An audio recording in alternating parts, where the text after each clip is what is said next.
अध्यक्ष जी,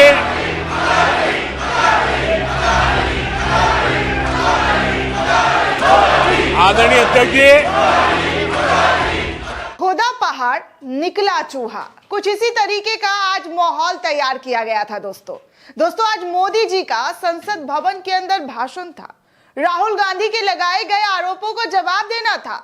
माहौल कल से ही तैयार किया गया था। मोदी जी आज राहुल को देंगे जवाब और आज सुबह से ही तमाम मीडिया ने मोदी के स्काई ब्लू जैकेट पर लहालोट होते हुए ट्वीट करते हुए नजर आए। ऑलमोस्ट सभी ईमानदारों ने पूरी ईमानदारी से ट्वीट किया, लेकिन हुआ क्या? जो माहौल तैयार किया गया था उस माहौल में मोदी जी ने अर्ज किया कि तुम्हारे पांव के नीचे कोई जमीन नहीं। कमाल यह है कि फिर भी तुम्हें यकीन नहीं। आज मोदी जी सदन में शायर बने हुए थे। कमाल की बात यह है दोस्तों कि मोदी जी के अंदर का शायर तो फूट फूट कर बाहर निकल रहा था, लेकिन जो बातें निकलनी चाहिए थी, जो बातें देश की जनता पूछ रही थी, बेसब्री से इंतजार कर रही थी, वो बातें उनके मुंह से निकली ही नहीं। उस पर उनकी चुप्पी टूटी ही नहीं। मोदी जी ने हमेशा की तरह वही कांग्रेस को कोसने का काम किया। 75 सालों में कांग्रेस ने देश को लूट लिया, 75 सालों में कांग्रेस ने बंटाधार कर दिया, करप्टेड है, ब्ला ब्ला ब्ला ब्ला ब्ला। बस कांग्रेस ही कांग्रेस, कांग्रेस पर ही आरोपों के सारे वार नजर आ रहे थे। कांग्रेस ने लूट लिया, खसूट लिया, मान लिया मोदी जी, हम सब सुन चुके हैं ये स्क्रिप्ट। आपने कई बार इस बात को दोहराया है, लेकिन आज जो बात होनी थी, आज जो चर्चा होनी थी, आज जो आरोप लगा था, उस आरोप का जवाब भी तो बनता था ना देना। लेकिन अडानी का आज मुंह से आ भी नहीं निकला। आज लगा कि मोदी जी राहुल की बातों का जवाब देंगे। कल राहुल ने कितना कुछ कहा, एक सवाल का तो जवाब दे देते, सारा स्यापा ही खत्म हो जाता। मजाल है कि मोदी जी शायरी और कांग्रेस से आगे बढ़े हो दोस्तों। ना, बिल्कुल नहीं। एक बात भी मित्र के बारे में नहीं कहा, एक शब्द मित्र को लेकर नहीं कहा। कल कितना कुछ राहुल ने मोदी और गौतम अडानी की दोस्ती पर सवाल उठाए। कहा राहुल गांधी ने कि अडानी ग्रुप को सरकार ने नाजायज फायदा पहुंचाया।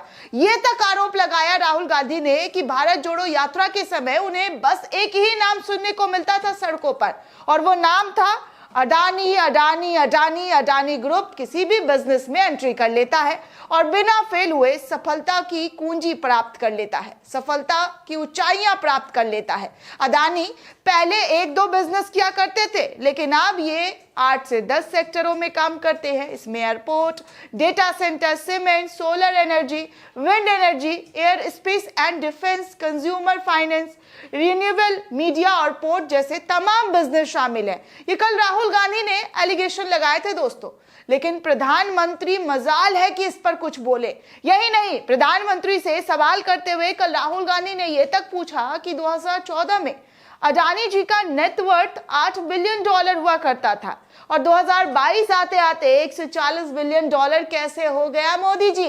2014 में दुनिया की सबसे अमीर लोगों की लिस्ट में अडानी 609वें नंबर पर थे। पीछे बिल्कुल भी पता नहीं जादू कैसे हुआ और दूसरे नंबर पर पहुंच गए।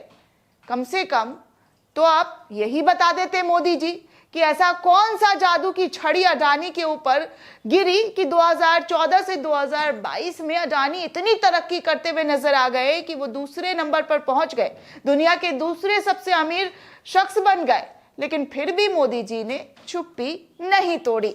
कम से कम मोदी जी यही बता देते जो तस्वीर राहुल गांधी ने संसद भवन के अंदर दिखाया था, जिसमें प्रधानमंत्री मौजूद थे, यानी कि आप उस वक्त गुजरात के सीएम हुआ करते थे, गौतम अडानी के साथ एक प्लेन में बैठे हुए दिखाई दे रहे थे, गप्पे शप्पे मारते हुए नजर आ रहे थे। वो फोटो भी दिखाया था लहरा लहरा कर राहुल गांधी ने। तस्वीर दिखाते हुए राहुल गांधी ने कहा, ये देखिए ये रिश्ता क्या कहलाता है, ये रिश्ता क्या है। राहुल गांधी ने कहा कि दोनों के बीच ये रिश्ता तब शुरू हुआ था जब नरेंद्र मोदी गुजरात के मुख्यमंत्री हुआ करते थे। उन्होंने कहा जब भारत के ज्यादातर बिजनेसमैन प्रधानमंत्री के खिलाफ थे, तब एक आदमी था जो प्रधानमंत्री के कंधे से कंधा मिलाकर काम कर रहा था और साथ दे रहा था। ये मजाक नहीं है, वो नाम गौतम अडानी का है। प्रधानमंत्री के वफादार थे, हैं और रहेंगे। वाइब्रेंट गुजरात के आइडिया को खड़ा करने में गौतम अडानी ने ही मदद की है और वो उनके साथ खड़े रहे, जिसका नतीजा ये हुआ कि गौतम अडानी का बिजनेस खूब फला फूला। असली जादू तब शुरू होता है जब प्रधानमंत्री जी दिल्ली आते हैं, यानी कि दिल्ली की सत्ता उन्हें प्राप्त होती है और वो सत्ता प्राप्ति 2014 होता है दोस्तों। 2014 में असली जादू शुरू होता है। ये सब राहुल गांधी आरोप लगाते हैं और कहते हैं कि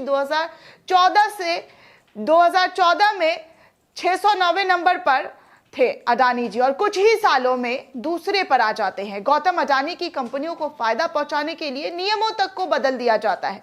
एयरपोर्ट का काम करने के लिए पहले नियम था कि कॉन्ट्रैक्ट उस कंपनी को काम मिलेगा जिसके पास पुराना अनुभव हो, एक्सपीरियंस हो। जाहिर सी बात है, कॉन्ट्रैक्ट उसी इंसान को मिलता है दोस्तों जिसके पास अनुभव होता है, जिसके पास काम करने का एक्सपीरियंस होता है। लेकिन यहाँ पर गौतम अडानी को इस तरीके से कॉन्ट्रैक्ट दिया गया जब उनके पास एक्सपीरियंस भी नहीं था। अडानी के मामले में नियम बदल दिए गए और उन्हें 6 एयरपोर्ट धड़ाधड़ सौंप दिए गए।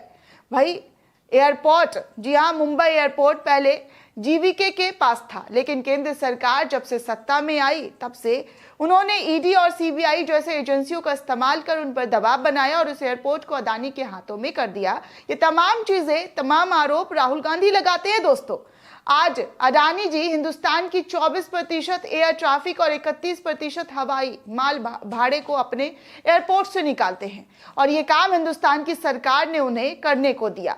राहुल गांधी ने आगे हमला करते हुए ये तक आरोप लगाया कि प्रधानमंत्री नरेंद्र मोदी जहां जाते हैं उसी देश से अडानी को कॉन्ट्रैक्ट मिलने लग जाता है। जहां जहां वो विदेश में जाते हैं विदेश नीति मजबूत करने, वहां वहां उस विदेश में अडानी को कॉन्ट्रैक्ट मिल जाता है। पीएम मोदी ऑस्ट्रेलिया जाते हैं और जादू से state bank of India $1 billion का लोन अडानी जी को ऑफर कर देता है। बांग्लादेश में मोदी जी जाते हैं, पहले यात्री में उन्हें बिजली बेचने का फैसला लिया जाता है। कुछ दिन बाद बांग्लादेश पावर डेवलपमेंट बोर्ड 25 साल का कॉन्ट्रैक्ट अडानी जी के साथ साइन कर लेता है। 1500 मेगावाट बिजली का कॉन्ट्रैक्ट अडानी जी को मिल जाता है। इतने सवाल किए गए, लेकिन आज जिस जवाब का इंतजार हमें था, आपको था, देश के 140 करोड़ आवाम को था, लेकिन वो सवाल का जवाब नहीं मिला दोस्तों। एक सवाल का जवाब मोदी जी ने नहीं दिया। अडानी मामले पर राहुल गांधी के लगाए गए आरोप पर प्रधानमंत्री ने कुछ कहा ही नहीं। उन्होंने कहा तो सिर्फ यूपीए सरकार के दिनों में कथित घोटाले का जिक्र किया। कांग्रेस का नाम लिए बिना उन्होंने यूपीए सरकार की विफलताओं का जिक्र करते हुए गिनाना शुरू कर दिया। कहा कि साल 2004 से 2014 तक आजादी के इतिहास में घोटाले का दशक रहा है। इस साल भारत के हर कोने में आतंकवादी हमले का सिलसिला चलता रहा, हर नागरिक असुरक्षित था। 10 साल में कश्मीर से लेकर पूर्वोत्तर तक देश हिंसा का शिकार रहा और कांग्रेस की सरकार में ये सब कुछ देखने भालने को मिला। यहाँ तक कि आज मोदी जी ने बिना नाम लिए कांग्रेस पर बहुत जबरदस्त तरीके से प्रहार किया। नाम भी नहीं लिया दोस्तों, सिर्फ प्रहार किया घोटाले का, फर्जीवाड़े का, करप्शन का, आतंकवाद का। लेकिन जो बात करनी थी, जो मेन मुद्दा था, उस पर तो मोदी जी चुप, एकदम चुप नजर आए दोस्तों। हमेशा की तरह जब जब उनसे सवाल पूछा गया है देश पर गंभीर मुद्दों को लेकर, आम जनता के सवालों को लेकर, तब तक प्रधानमंत्री मोदी जी मौन हो जाते हैं, चुप हो जाते हैं। ऐसा लगता है कि वो जानते ही नहीं है कि चल क्या रहा है देश में। अडानी नाम का कोई शख्स भी है, ऐसे भोले बन जाते हैं। और तो और जिस तरीके से प्रधानमंत्री मोदी ने आज चुप्पी साधी है, इसको लेकर कांग्रेस भी हमलावर नजर आ रहा है। कांग्रेस कह रहा है कि 1 घंटे का भाषण देते हैं मोदी जी, लेकिन 1 घंटे में अडानी का एक भी बार जिक्र नहीं होता है ना कमाल की बात दोस्तों, कि 1 घंटे का भाषण चलता है, 1 घंटे मोदी जी कांग्रेस को जो है लताड़ लगाते हैं, शेरो शायरी करते हैं, लेकिन एक बार भी अडानी का नाम मुंह से नहीं निकालते हैं। तो ये दोस्ती, ये यारी क्या कहलाती है, ये समझ से परे है दोस्तों, या फिर समझने की कोशिश ही नहीं करते हैं, क्योंकि जवाब हमें कुछ भी नहीं मिलने वाला है। सवाल पूछ पूछ कर थक चुके हैं, लेकिन जवाब का अंदेशा जो है, आसरा जो है, वो कहीं से कहीं तक दिखाई नहीं देता कि भाई आज जवाब मिल जाएगा। सुबह से इंतजार था हमें भी कि आज जवाब दिया जाएगा, आज कुछ कहेंगे प्रधानमंत्री जी, आज अपने जो मित्र हैं जिनको आरोप लगता है कि अडानी जो है मोदी जी के बहुत करीबी मित्र हैं, उस पर कुछ कहेंगे। लेकिन हमेशा की तरह मोदी जी आज भी चुप्पी साधे हुए कांग्रेस पर वार करते हुए निकल गए। दोस्तों, इस पूरे रिपोर्ट को लेकर आप क्या सोचते हैं, आपकी क्या प्रतिक्रिया, हमें कमेंट सेक्शन में जरूर बताइएगा। साथ ही साथ नेशन 360 को ज्यादा से ज्यादा लाइक, शेयर और सब्सक्राइब करना बिल्कुल भी ना भूलें।